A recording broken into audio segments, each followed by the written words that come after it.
Coming up, we restore... Not sure what's that about. And will it finally run? Welcome back to part 13 of Project Marseille, where we're slowly but steadily restoring this 1991 BMW E31 850i. Having finished minting out the fuel tank in the previous episode, installing it, followed by the restored rear subframe and suspension, shifter components, custom chips for the DMEs, the oil filter housing and lines, the cooling system, we added oil and successfully cranked over the engine for the first time and built oil pressure.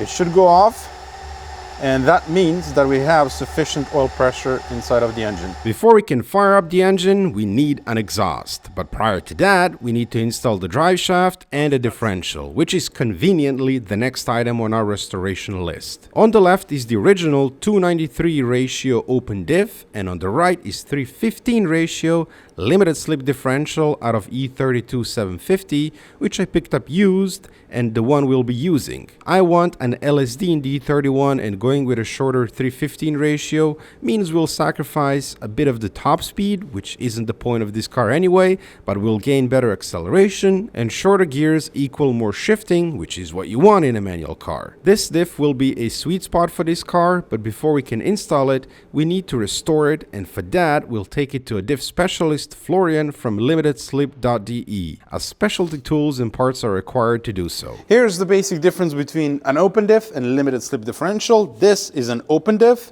so both wheels spinning, and once one of the wheels start losing traction, then all of the power is sent to the wheel with less resistance. So if I hold this end, you can see that this end spins, and if I hold this end spins. So this is an open diff, and this is when you get one tire fire. And here's a limited slip differential, LSD, Spätdiff, and once one of the wheels starts losing grip here, then the mechanical device inside locks up and the power is sent to both wheels. So it's really good for drifting, sliding, and putting the power down because you're going to be transferring power to both wheels. The housing of both diffs are precisely the same, and to save a bit of time, I'm taking apart the original diff so we can paint the housing.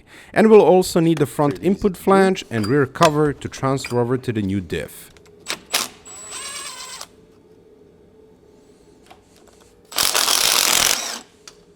Whoa, where did that come from? Well, this nail is long gone. This cover, I think this is aluminum. It's very light, it's not magnetic, yet it's been painted. So I think we can throw this in the vapor blasting cabinet. Next, we are removing the side output flanges.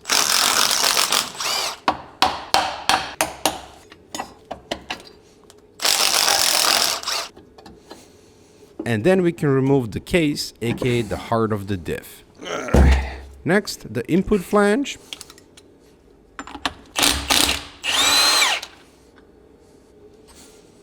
Welcome to the press conference room.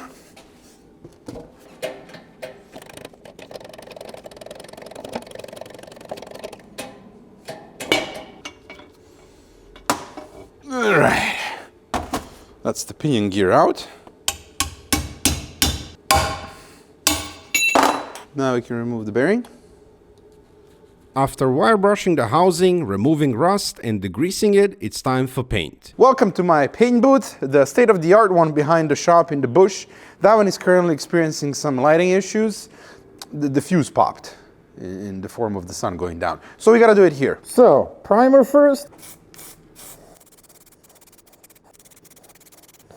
And for the paint, I'm using Foliatech 2-component matte black paint. Here we are, everything is nice and dry. It turned out beautiful, I gotta say. So it's time to pack, and let's head over to Florian.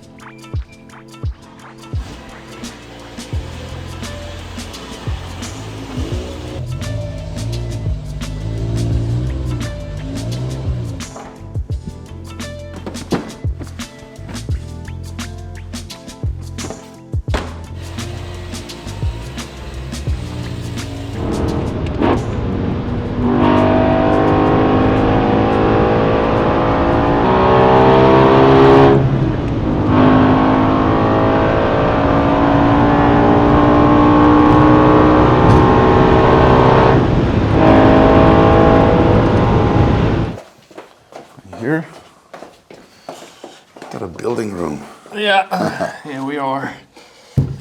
We are visiting Florian from limitedslip.de. He's been rebuilding BMW diffs for 14 years and is regarded as the best diff builder in the community. Not only that, but he's also a racing and drift instructor. That said, this isn't sponsored content. I reached out to Florian and asked if he'd be willing to appear in the video and show us what it takes to properly rebuild a differential in exchange for being a paying customer. I think this is an interesting topic. There's a lot that goes into this, and what's better than learning something new from the best in the business. I ended up spending a few hours with Florian, and he's a walking encyclopedia about differentials. In fact, we talked for so long that the video might as well be 4 hours long. I've uploaded a dedicated video about this entire process filled with nerdy LSD information on the second channel, M539 Plus. I left a link to that video below and I urge you to go and watch it. Anyway, we took apart the used diff that I got together, and it turns out it's in rather good shape and easily serviceable with new OE parts. So I left Florian to it and went back to the dojo to sort out the diff cover. We gotta press out the bushings, so we're in the press conference room.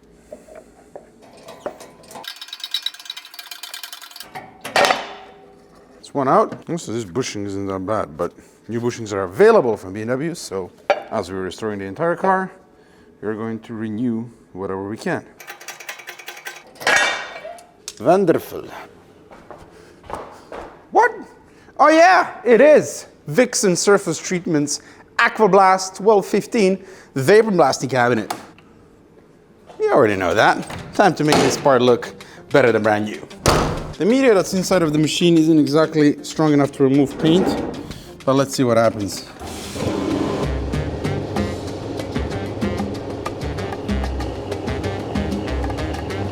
Oh, okay, it's coming off. Good.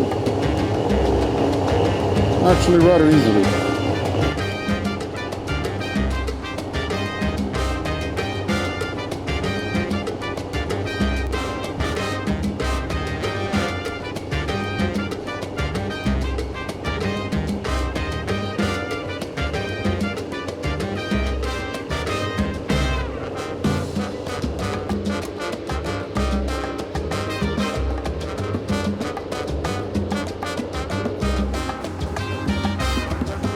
And here's why I sometimes say it's not worth the risk of vapor blasting this particular part, and that's because I'm not sure I can thoroughly clean it. So here obviously we vapor blasted this entire cover, and behind this plate here, which was previously permanently bolted into place, is a venting passage, like a breather passage for the diff.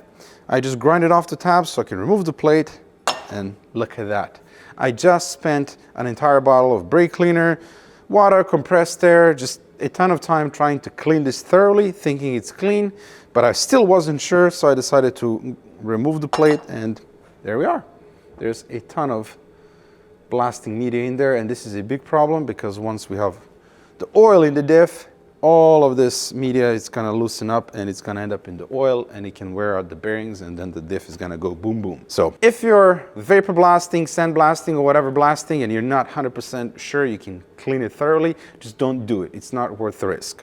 So now I'm gonna clean up the rest of this, and then probably drill out tiny holes and use tiny screws to secure this plate into place, and then also use a bit of RTV all around like they did from the factory. And that's that done. I used a bit of RTV on the back to seal this, tap the threads, and use thin screws. So that's good to go. Now we can install the brand new bushings. So there's a hole here, perfect for the bushing to fit in, and we can start pushing it in.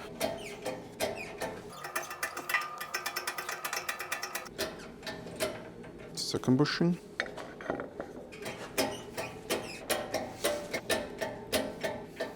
Beautiful.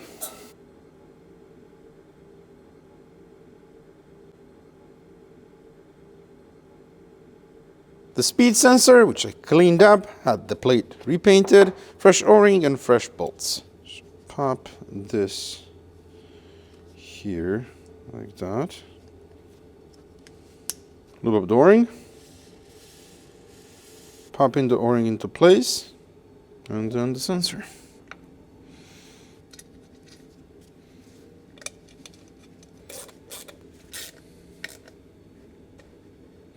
Beautiful. And with that, the cover is finished. While I was monkeying around with the cover, Florian in the meantime finished the diff.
That's it. So this is the paper for mine?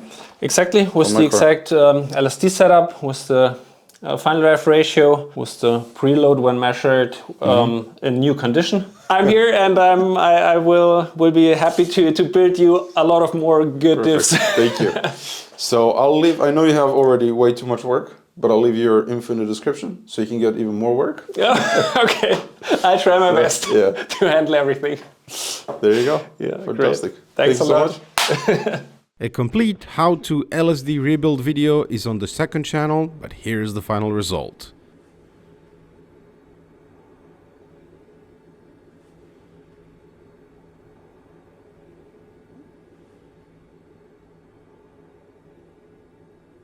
The output shafts, these are NLA, can't be bought brand new anymore. The old ones are in seemingly good condition, but upon cleaning up the CV rubber boots, you can see that they're showing quite a lot of cracks. All 4 of them. This is about to go, and that ain't gonna fly with its restoration. We need to rebuild or service the output shafts. I successfully managed to find the replacement CV boots. I know that this one is somewhat easy to take apart, this one here not so much, but let's start and see where we end up. Let's first remove the clamps.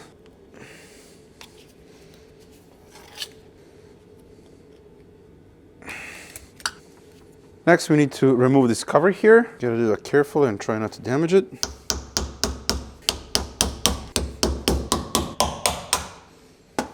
There we are. Hello, grease. Gotta remove some of this grease to get to a circlip here. Get the boot off. So, I need to remove this. Might need a puller. Ah, there it is. Okay. Slide off the boot. This is the tricky end.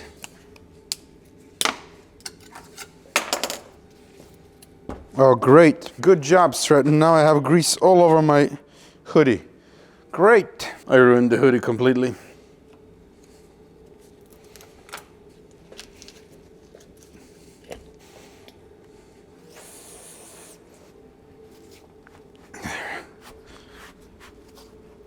Alright, that's off. Now this is the problematic bit.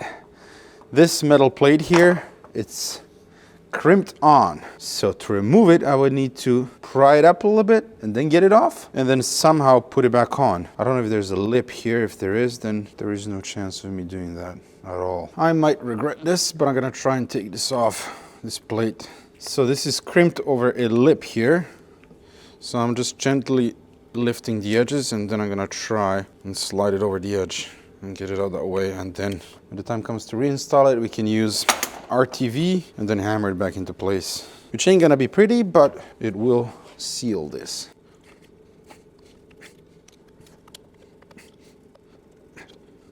Okay, see, it's already coming off. It's good. Okay, that's mostly loose now. And there we are. After 367 days, the plate is off. Ugh. Good luck putting that back on. Look at me. Let's get the ball bearings removed. Hey. Okay. There's probably a circlip here somewhere. Yep. But I need, what do I do now? I can't touch anything. Need to find a circlip here. There it is. So let's gently slide that off.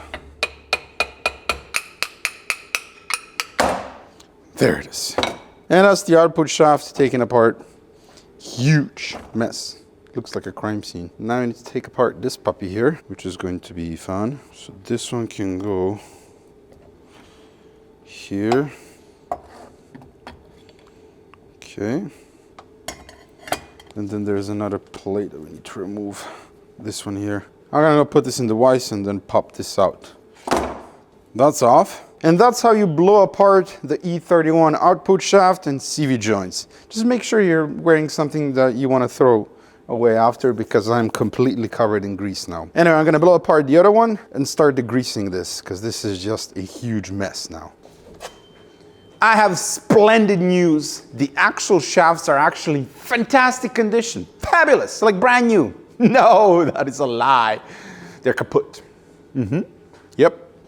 So good thing I took them apart all the way, because I discovered that the inner surface of the CV ends, CV joints, is heavily pitted, heavily damaged. There's actually material missing. So the even better news is, like I said earlier, these parts are NLA. You cannot buy this brand new. The only parts that I can find are replacement rubber boots. Everything else does not exist. The more good news, can't find anyone to repair this, and the more good news, can't find used parts either. I did find one guy that's selling a set, but it looks even worse on the outside than what we have here, and he wants 1,400 euro. And I'm not gonna pay that much money only to take them apart and find the same issue. So it's a bit of a scratchy situation. I do not know what we're gonna do here. Maybe this can be repaired. I am awaiting a reply from a couple of more companies, so we'll see what happens. I shall keep scratching myself, and then I'll let you know how we're gonna address this issue, because yeah, joys of restoring a car that has many parts NLA. After getting a solid no on the repair from multiple companies, I landed on a used set for 700 euros, which we now need to blow apart and inspect. That grease looks terrible, really old. But let's hope that this one held up better, otherwise I just wasted money. Definitely glad I took this apart, because this grease is just full of water. You can see rust here. And I didn't clean this thoroughly, but I can feel with my finger that this one is in even worse condition than my original ones. It's heavily pitted as well. Well, that's a bummer. What do we do now? I took apart both of them, and it's good news, bad news. The first one that I took apart is in terrible condition. Pretty much every slot here is pitted and damaged. Also, it's kind of wallowed out towards the bottom where the balls bottomed out. So this one is definitely not usable. The other one, however, is pretty much brand new. Inside it's mint. There is no damage at all. And this one is 100% reusable. And one of the old ones has only one slot damaged. And out of 3 bad ones, this is the one that's in the best condition. So we are going to have to put back together one that's nearly mint and one that we can call okay, goodish, you know. It didn't have any place, so we're just gonna have to roll with this, because I don't have any spare parts. I don't know what else to do. It is what it is. I'm restoring a car that's over 30 years old. There are no parts, and sometimes you just gotta do what you gotta do. So I'm gonna prep all of the parts for paint, clean them up, and then we can start the reassembly. Assembly time. I picked out the best condition parts out of 4 axle shafts that I have. So this is the one that's like brand new. All of the balls are in great condition. I also zinc plated these covers. Brand new rubber boots. The big one is from SKF, made in Italy, and the little one is from that Spanish company. It's only available from them, and I've used some parts from them in the past to rebuild some calipers, and yeah, it works. The parts work fine. The direction in which you put things back together does matter. This is the inner end, the one that connects to the diff, and this is the outer end that connects to the wheel, and you can identify them by these recesses here in the shaft. The orientation of the joint with the balls and cage also matters. On one side you have these cuts like a circle, and on the other side you don't. This clip goes on this side, so that bit installs onto the shaft like that, and then on the cage itself you have slight taper on this side, and on the other side you have bigger taper. That needs to line up with this side here. and that's how you install it on the shaft. So like that. So sometimes this slides on, and sometimes you gotta give it, if you love taps, with a rubber mallet. And that's fully seated now. Next, the clip. Yep. Make sure that clips in properly. Now you're gonna start filling the housing with grease, and each rubber boot comes with 80 grams of CV joint grease, and that's about the right amount of grease that you need. Because this is a rather big joint here, I'm gonna squeeze in this entire bag, and then I'm gonna add a bit more. But you don't wanna overdo it either, because if you have too much grease, it can lead to grease heating up and squeezing all over the place, so don't overdo it. You just need to get like a right amount in there. So I'm going to squeeze on the slots here. Perfect, and then a bit in the middle as well. All right, and I have a little bit here as well. So again, don't overdo it. I'm just gonna cover the inside like that. All right, that's plenty. Now you're gonna start putting balls in one by one. Just gonna grease up the surface here. Just pop that in there, that one in there, and then pop that joint over. Like so, and grease that one.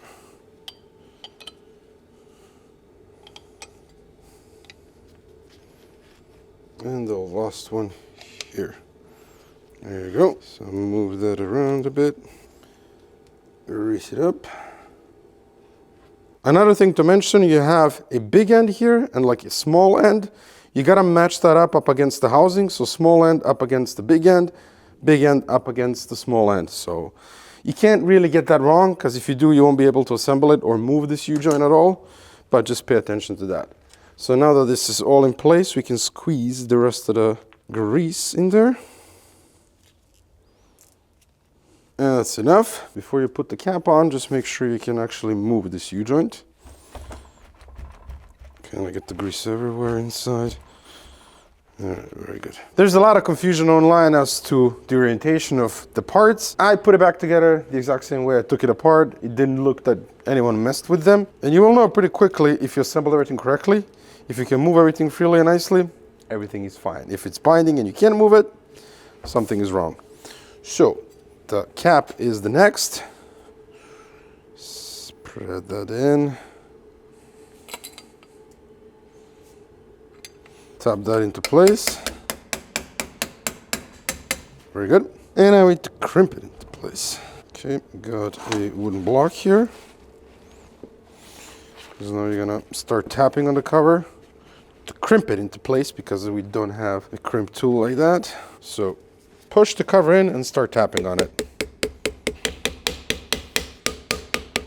Once you completed one full circle, tap on the edge here. Kind of press it down fully. And that's crimped on. So if you want, you can pack a bit more grease in there. Perfect. And the purpose of this cover is to kind of keep the grease concentrated on the inside of the joint. So there you go. That's moving nicely in there. Now the boot. Slide the boot on. And you might want to use a bit of grease on the inside of the boot, just to help it slide easier. Okay, so use a screwdriver or something to slide the boot over this ridge at the end. And then slide it over, like that. Just make sure you're not using something sharp to poke the rubber boot. This is a dull pick tool.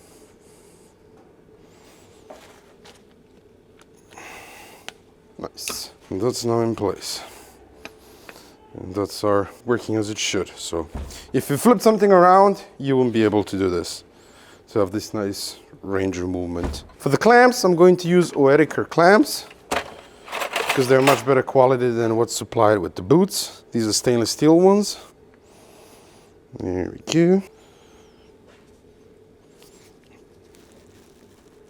Beautiful.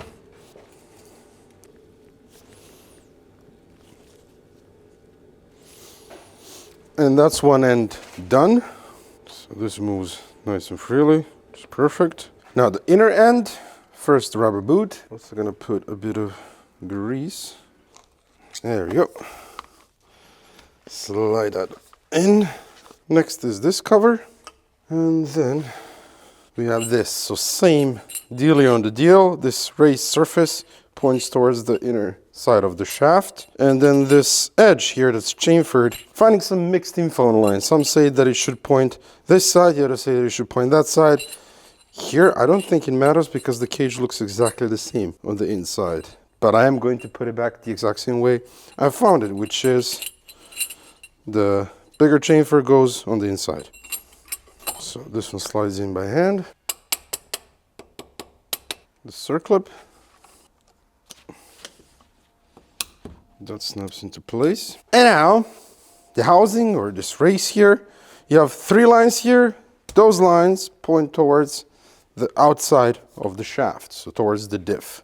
That is very important. And then again, we are lining up these ends here.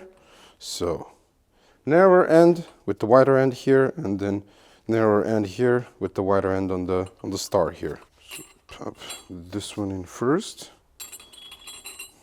like so.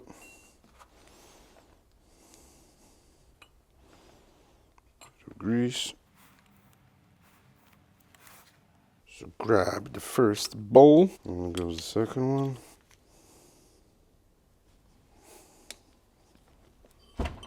Good. Nope. Come on now. There you go. There you go. Righty, right. And I can throw all this away because it is so infuriating doing this. It's grease everywhere. Miserable process, man. Jam more grease in there. Now put this cover on. Line up the holes. That is the cover in place. A little bit more grease. Slide over the boot. Right. It's in place. So this joint is moving freely. The rest of the grease. I'm sorry if the shots are not very good and clear. I can't touch the camera. I mean, look at my hands. So push it in between the ball bearings here.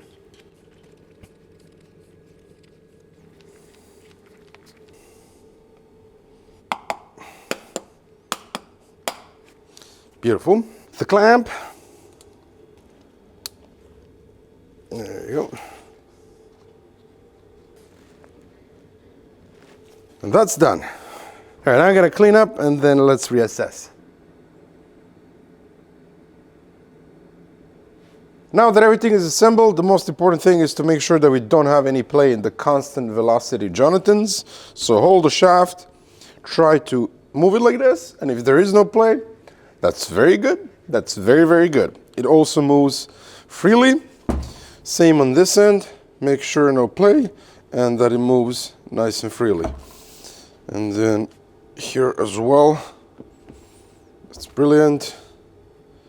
And here, no play as well. So these are well used, but in very good usable condition. And they look like brand new from the outside. So let's finally install them and the diff. While fuffing around with all of this, I found out about one E31 enthusiast from the land down under, Australia, who's actually reproducing these axle shafts. These are specific to the E31 with a manual transmission. Automatic ones are thinner, so I'll be buying a new set from him once he gets the first batch to eventually replace my original ones. He's trying to ramp up the production, so I left his email below in case someone is looking for these normally non-existent parts. Thank you, Theo. Now, to install the output shaft, as you can see, the space here is limited. So we need to unbolt the upper wishbone, push it upwards, and then the chunky constant velocity Jonathan can go through and into the hub.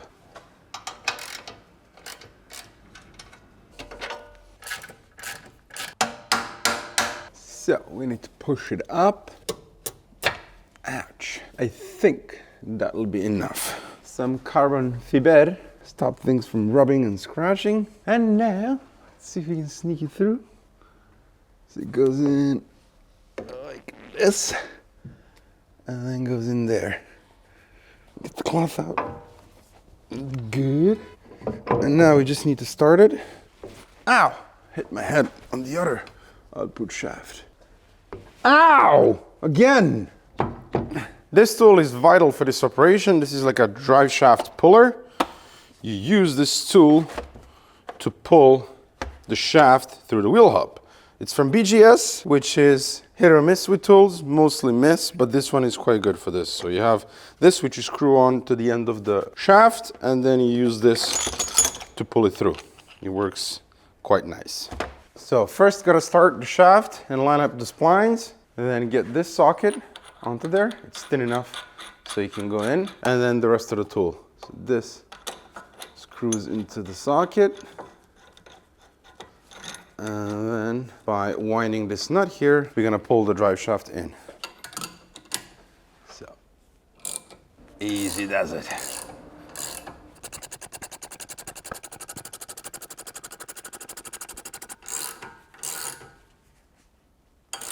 That's it. So you can buy this tool on Amazon, eBay, whatever. I'm sorry, but I don't have time to post the links and chase stuff. You know, just Google it and you'll find it. Brand new sugar nut. And that's it for now. We're gonna torque this later once the brakes are on the car and we can lock the hub. This one here is a bushing, so we're gonna torque that later once the suspension is fully loaded. And this one here we can retorque it because this is a ball joint. Remark the bolt. And now we can do the diff. Let me paint you my frustration. That box over there contains E60M5 full leather LCI door panels. Didn't unpack it because I don't know where to put it, so I'm just moving the box back and forth. Engine parts, subframe, fuel tank, another subframe. And that stuff I'm rolling back and forth in between working on the car because I don't know where to put parts. I need more space. Anyway, let's put the diff in. How do we put it in without scratching anything? Is a $30 question. I'll drop it on my leg, that would be extremely bad. Keep pumping. And that's the maximum.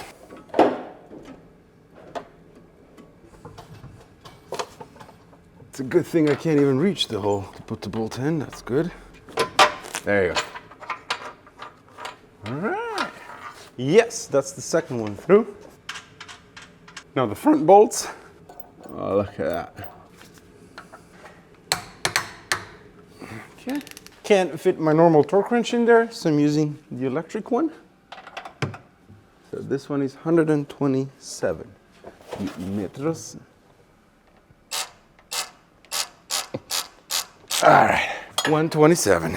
The rear diff bolts are torqued to 77 Nm, but I can't get the torque wrench on the front to torque by the nut. So I got a swivel and extension here, and we're gonna torque by the bolt and just increase the torque by 10%, so 85 Nm. Ow! Nice. That's the diff installed. Now to connect the axle shaft to the diff, we need to pump up the suspension here.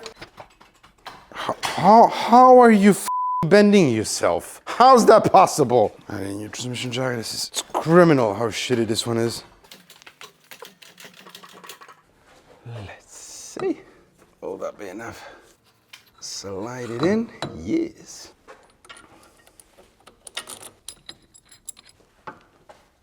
Great. Scratched it there. I'm gonna have to touch that up.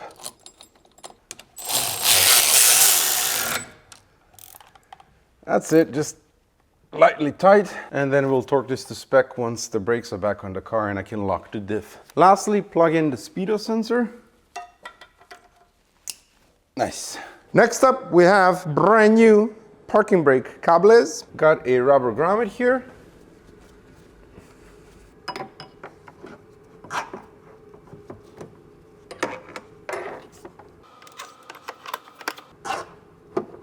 Doesn't it look beautiful when everything is new and shiny? Loving it. Nice. Now we need to push the cable through the carrier. But because this was powder coated, it is a little bit thick there. There it is. There. You can grab a punch tool and slowly knock it into place. There it is, fully seated. And now you just gotta make sure that the ear of the clamp actually clears the parking brake cable, and it does, as you can see. It's not catching on anything. clean heat shield going in. This is all NLA, so I just cleaned up the old stuff. This one as well, original but clean. They're good. What? This? Well, this is a brand spanking new drive shaft, or prop shaft if you're from U of K. To my surprise, it was still available and it wasn't terribly expensive, so I decided to buy it.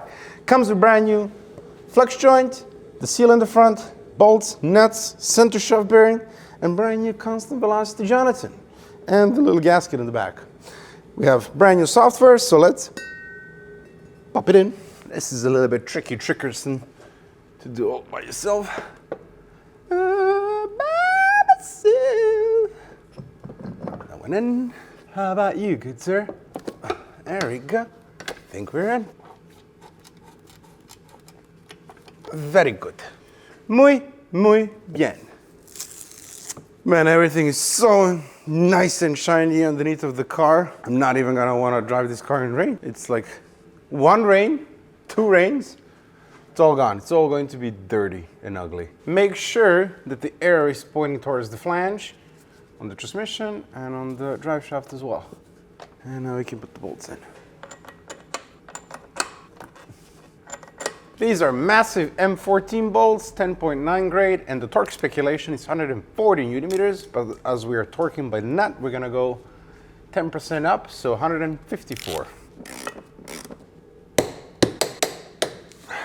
And that's all three of them torqued. I'm also going to quickly check the bolts that someone else torqued to make sure they are good. Super.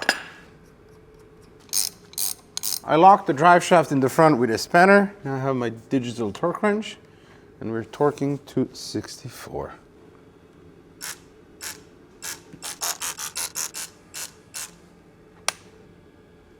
Okay, just gonna touch up the paint where I scratched it with the tool. Since I can lock the drive shaft in the front, let's torque the output shaft as well. While at it, 135 Newton meters. There's something so satisfying about torquing brand new parts, bolts and nuts to spec. It's beautiful. So after a night of vigorous drinking, I come back tomorrow half sober. I know that's been torqued to spec. The center shaft bearing, or the CSB, per the E31 repair manual, we need to preload the CSB. So this is like a relaxed position for the CSB. And we need to push it forward 2 to 4 millimeters, which is actually not a lot at all. So, push it forward with your hand. And there you have it. That's the CSB preloaded, so push it forward. And that's the drive shaft installation done. We have more heat shields. Make sure the prop shaft is not catching, and it's not. So these stupid little things tend to rust pretty quickly, so we shall spritz some Dinitrol on them.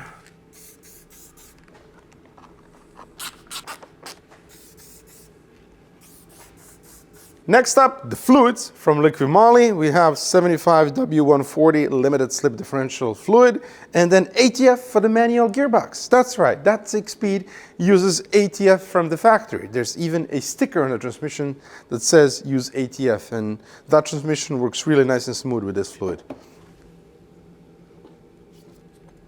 Pump the fluid in until it starts coming out. There we are. Wait until it starts dripping, and then we can close the plug. Beautiful. And that's the sticker. See, I didn't lie. I would never lie to you. ATF. Okay, the diff. In you go. Oh. There we are. Let that drip out.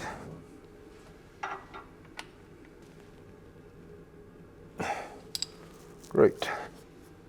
Next up, the digalytic converters. These are the original ones, and we need to keep them in order to pass the tooth inspection.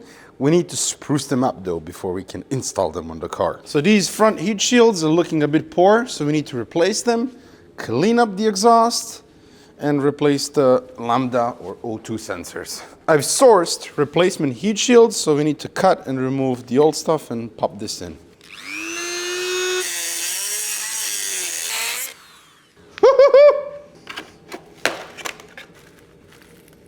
Beautiful.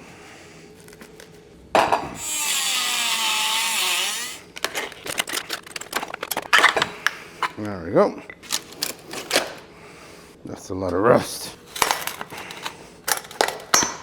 Alrighty, now I'm gonna go clean this up and prep it for paint. Here we are, that's much better. Cleaned up the exhaust. This section here I polished, as well as the heat shield of the cat using Liquimoly Chrome Glance Creme metal polish. It looks nice. I'm gonna leave this as it is because this is gonna match the new pipes, and this has nice patina to it and original numbers from BMW. This section here looks like crap, so we're gonna use silver heat resistant paint and just and kind of match it to the ceramic coated headers. We are now at a top secret undisclosed location just in front of the shop on the right, where we're going to commit an act of professional painting.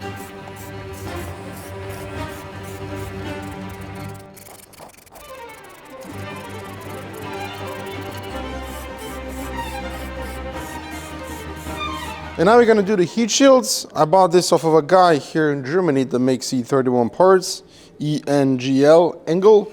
He makes a bunch of stuff for the 8 series, and this is one of the products that he offers. Can't remember what the price was, but it wasn't terribly expensive, if memory serves me right. Okay. There we go. So, about the same position as the old ones. So, I need to pinch this now.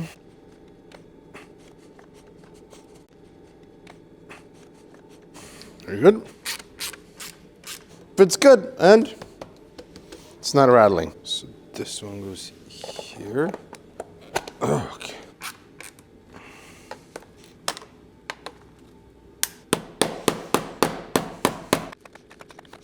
So that's good. Easy to install and great fitment. I like. Here's the before, and here's the after. That's more like it. Then we have brand new OE lambda sensors, O2 sensors. I already loosened them up.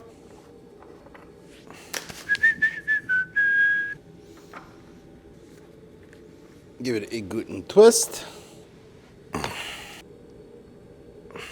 Got all brand new hardware. The metal brackets I bought directly from the dealer because I wanted good quality parts that are going to last. The bushings as well. Then we have all brand new bolts and nuts. The rubber hangers are from HGS, good quality parts. So now let's start assembling everything. So first the rubber hangers. This mounts like that, and then another one here.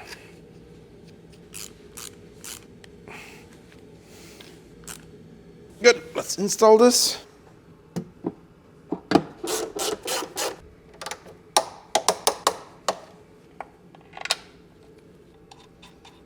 I'll leave it slightly loose for now.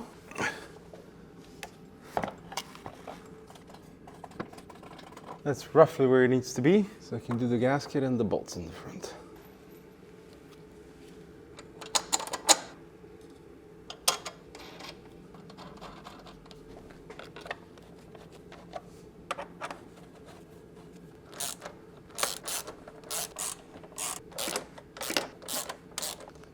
That's a beautiful fitment thus far. We'll do the final torque once the second cat is in as well.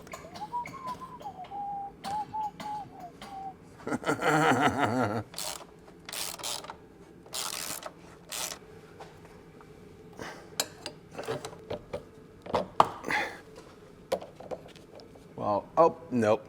You're stupid certain that needs to go through first. Now we can do it. Oh, yeah.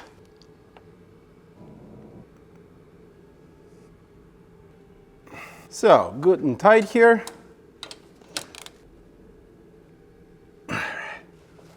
We have a bolt here that connects the cats. Next, we have a bracket here for the O2 sensor wiring that holds the wires in place. Karaoke. That one goes through there. This one goes through here. There we go. See that I made a mark with tape so I know which one connects where. Need to deploy one zip tie just to make sure that the wire is not gonna move anywhere and come close to the exhaust or the drive shaft. So that's always the crucial part. That's the front section of the exhaust done. And the final blueberry on the top of the cake, fully stainless steel exhaust, which I bought from the same guy that I bought heat shields from, Engel Production. And I bought this 26 years ago, which is a lie, but also it isn't, because it's been sitting on that shelf over there for about 13 years. Think about this way before I even took the car apart. And the main reason why I bought this specific exhaust are the tips. The square tips, which are specific for the M70 engine, 850i E31, 850 CSI had different tips, but these are properly correct for E31 with the M70 engine. And that's the look that I'm going for. The old exhaust is completely rusty and unusable. This is beautiful stainless steel exhaust. Also, it's a good job I bought it back then because he is no longer offering this exhaust. I guess the demand was quite low. And the price was actually quite good. I think I paid around €2,500. And it comes with stainless steel hangers as well. This middle section, about original heat shields from the dealer. And then we got some rubber mounts. I also don't know what this thing is gonna sound like. Didn't find that many sound clips. But the stock 850i, well, they sound like clogged vacuum cleaners. There's just whooshing noise, there's nothing. And I want to have a proper V12 sound on this car. So let's see what this is going to sound like. If it doesn't sound right, then we'll figure out something else. But for now, I'm very excited to install this because it is quite beautiful. I must say. Say. Got a brand new gasket here. Slide it on like that. All right, so that one goes there. This one goes here. So I'm not gonna make it all the way tight right now because I wanna install the rest of the exhaust and then we can snug up everything and see how it lines up. So we have a pipe here. Goes something like that. And then another one here. And that goes something like that.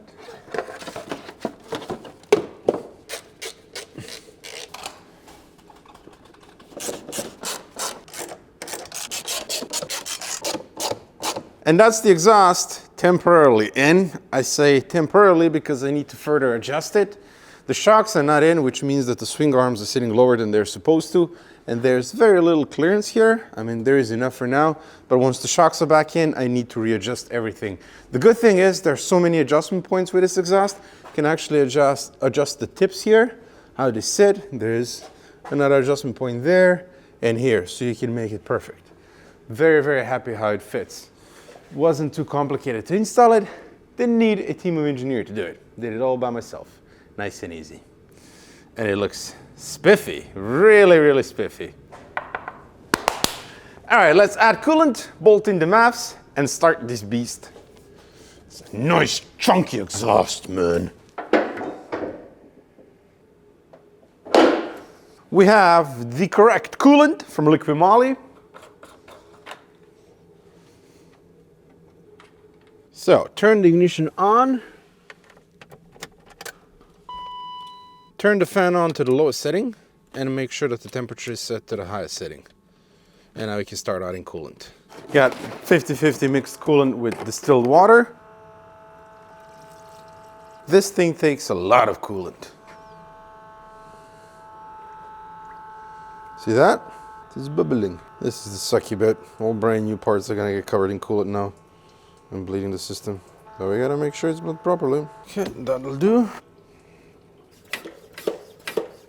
Got plain water here. Clean this mess up.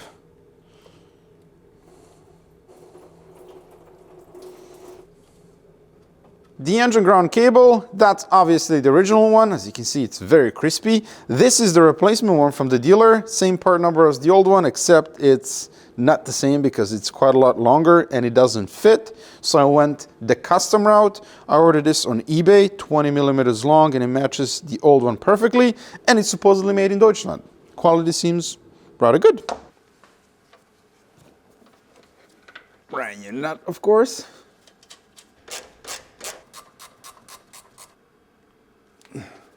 And that's perfect fitment. It's not touching the chassis. So if you need to order a replacement one, it's 20 centimeters long and the thickness is 35 square millimeters. If memory serves me right.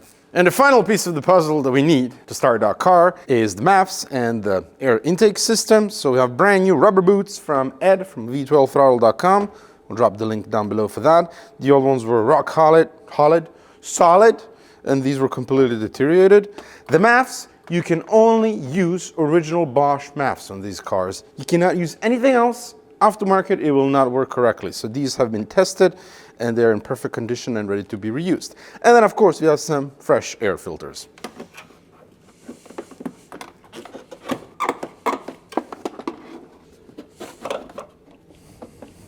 And then we have 3 10mm screws holding the box in.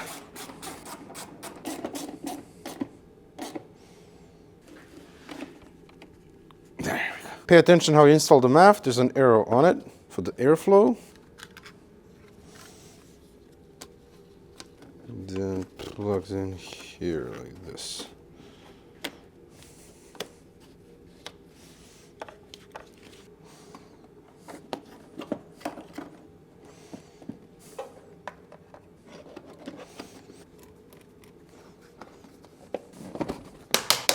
Nice. It's upon us.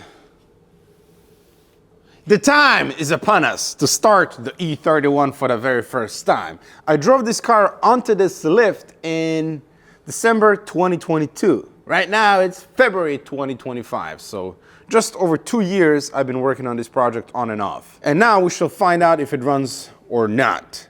I'm going to crank the engine a bit more to build oil pressure, which is something we've done in the previous episode. Then I'm going to reconnect the fuel injectors, the ignition system, and then we're gonna try and start it for the first time.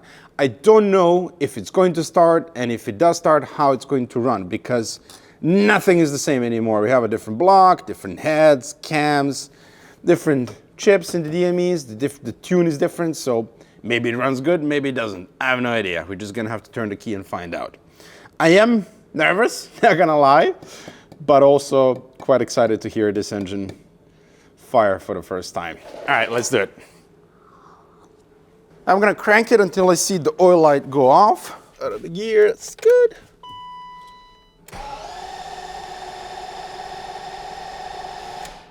The light is off, and it sounds very good. All right, let's save on the battery. Plug in the injectors. The ignition coil. All right, that's it. It should start now. Ooh, very nervous, very, very nervous.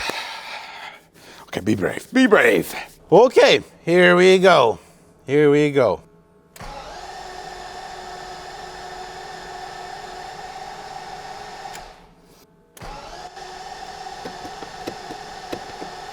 Okay, we either have no spark or no fuel, because by now it should have tried to fire, at least sputter into life or something. I added a bit more fuel, so let's see if that changes anything.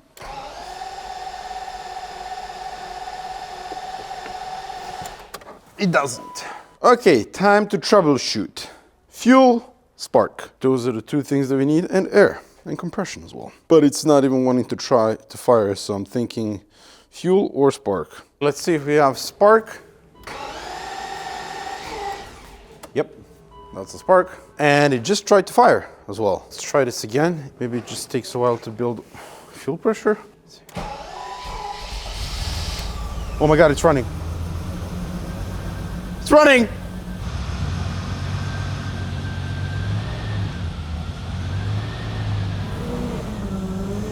That's the PS pump. Okay, I gotta shut it down. We need to check the power steering fluid level, but it's running!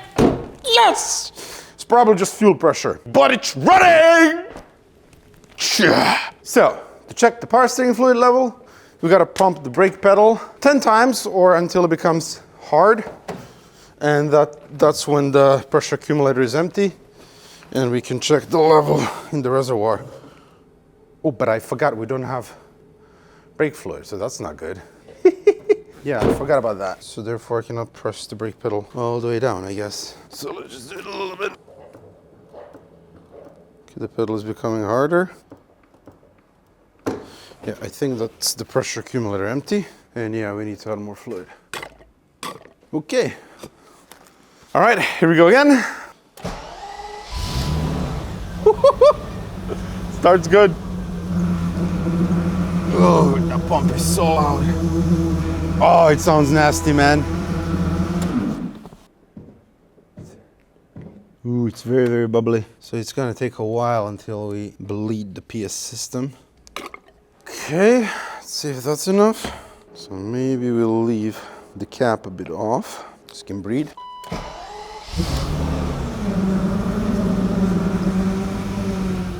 Oh, it's getting better, I think. Maybe not, but it's idling quite nice. It's just a bloody pump. Oh.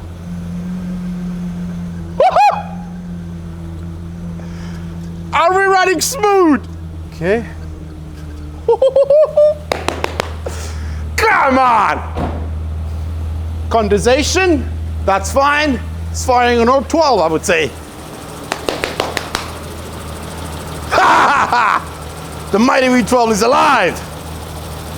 Sounds good, man. Sounds good. It's an engine. Yeah. Here we are in the back. We got condensation, but that's fine. Listen to it. It's banging on all 12. Here we are inside. You still hear the PS pump, but it's not as bad as it was earlier. Oh, it sounds good. And you can hear the V12 burble. It is quiet though, I gotta say. Or you have to give it a throttle. Oh, you mighty beast.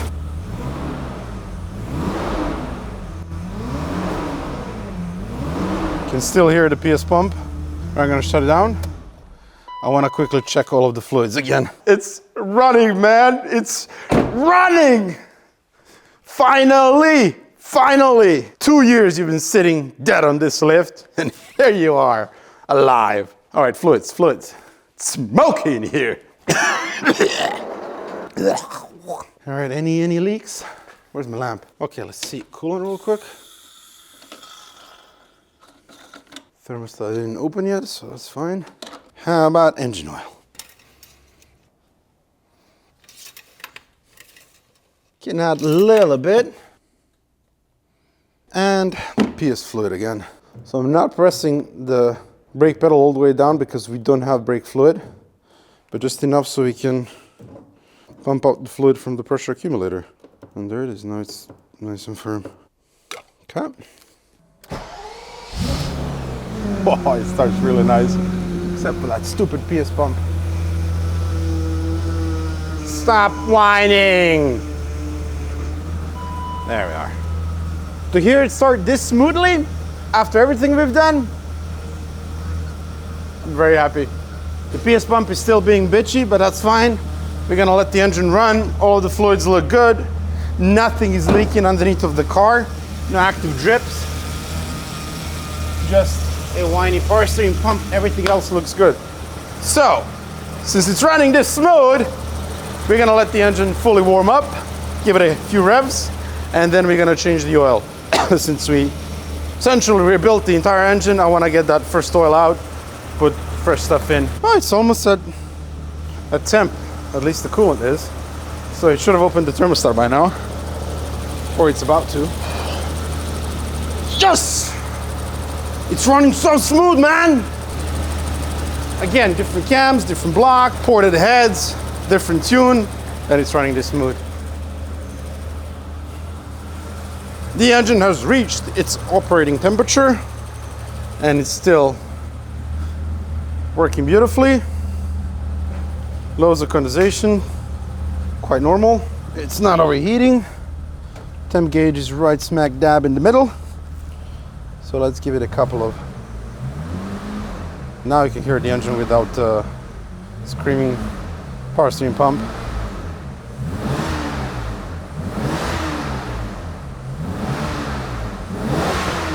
Oh, it sounds good. It sounds very good. I think that'll do it. It's nice and warm, so we can drain the oil and put fresh stuff in. Smooth, just smooth.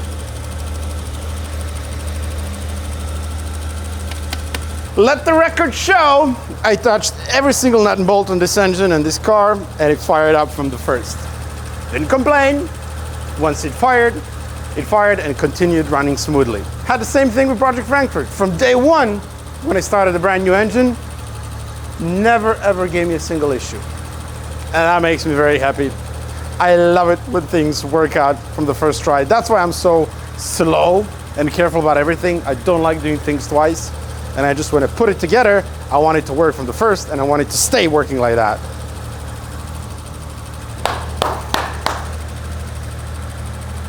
Okay, let's kill it. This feels good, man. This feels really good. E31 up and running again. This is the biggest restoration project we've had on the channel. I mean, we restored so many cars, but this is like nuts and bolts, everything, you know. Okay, let's drain the oil. Let's remove the oil filter.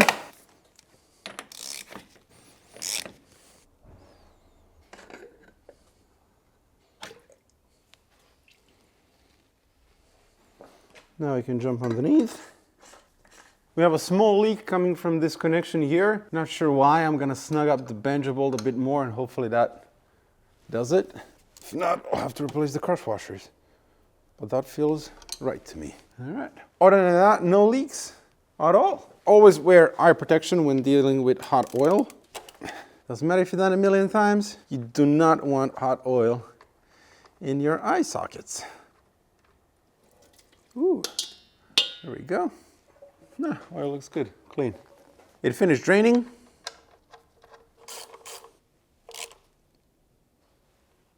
Pre-lube the oil filter.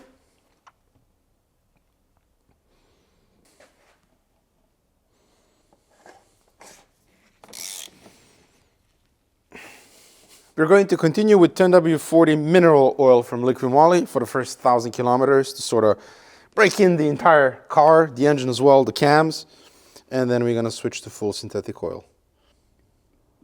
Let's check the power steering fluid, well, the hydraulic fluid. I guess it's going to take a bit more.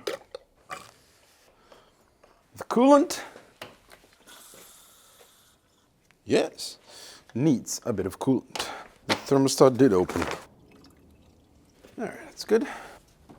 I'm gonna get the engine going one more time, and after that we are not going to start it again until the point comes where we can actually drive the car. But the worst thing we can do right now is let the engine idle and sit in the spot like this. That's just gonna create condensation. It's bad for the engine, it's bad for the oil.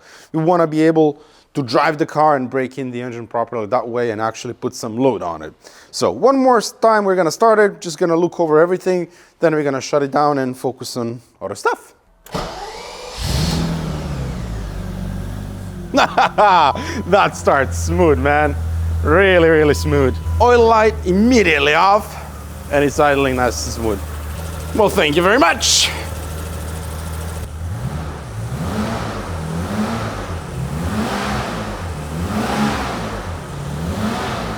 Definitely doesn't sound like a stock M70 engine. You can hear the headers.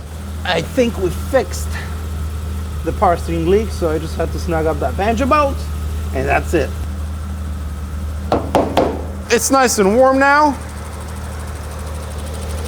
It works really, really smooth. The engine is not shaking, it's just working really, really nice. I think it would definitely pass the coin test.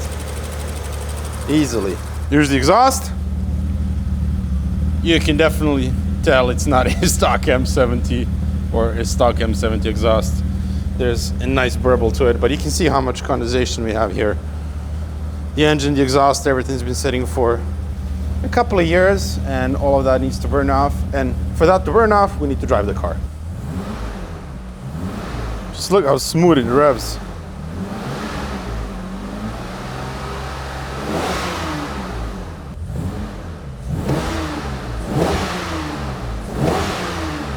I can tell you already that the throttle response is much, much better than with the M70 engine.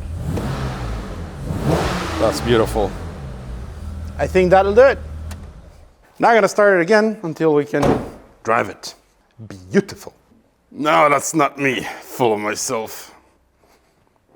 Nope, not at all. Yes!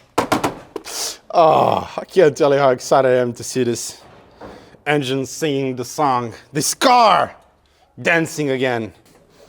Subframe in the way, of course.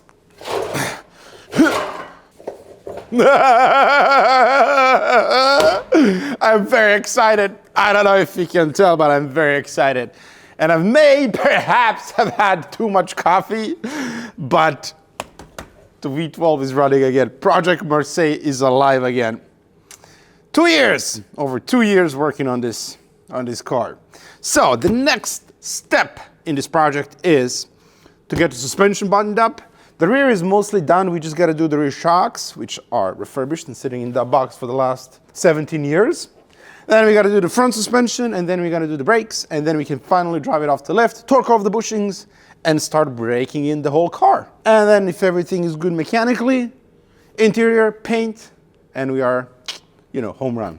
Even though that's going to be a project within the project, but, you know, slowly getting there. I'm doing all of this by myself, so it takes time. So, thank you so much for watching. I really, really appreciate it. And if you're enjoying this project series, these videos, please consider subscribing. I would appreciate that. It doesn't cost a thing and it helps the channel quite a lot. So I'll see you in the next one. And the next episode is going to be on, well, maybe this. I don't know. We shall see. I have so many projects, not enough space, but we shall soldier on, persevere. All right. See ya mañana. No, not mañana. See ya.